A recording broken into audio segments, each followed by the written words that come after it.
Hello' everyone, কি খবৰ? আশা কৰোঁ সকলো ভালে আছে। যিহেতু আবেলি টাইমটোত ইমান বৰষুণ দিছে, কিবা এটা বনাবলৈ পাকঘৰলৈ আহিলোঁ আৰু আহি দেখিলোঁ বোপাই একদম পূৰা কেক বনোৱাত লাগি গৈছে। তাইও আজিকালি কিবাকিবি বনাই থাকে আৰু কেকটো সঁচাকৈ ভাল হৈছিলে।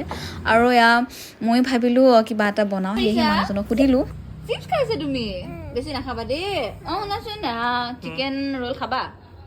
পাৰিবা জানো? আজি ফাৰ্ষ্ট ট্ৰাই কৰিম। যোৱা বনোৱা গৈ।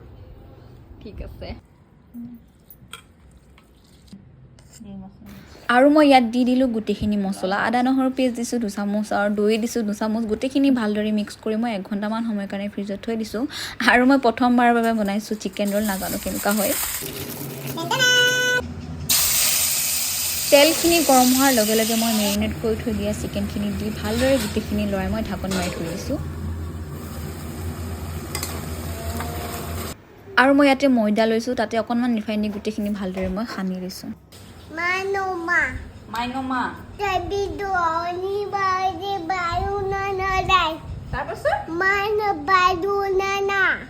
আৰু আমাৰ মৰমৰ পাহিৰ ভাষাত জানো কি কৈ আছিলে, তাইৰ লগতো অকণমান কথা পাতিলোঁ। আৰু ইয়াতে মেয়নিজ আৰু চচ মই মিক্স কৰি লৈছিলোঁ, তাৰে অকণমান দি ইয়াতে চিকেনো দি দিলোঁ।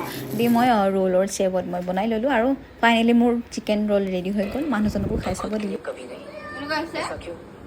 বঢ়িয়া হৈছে। টেষ্টি।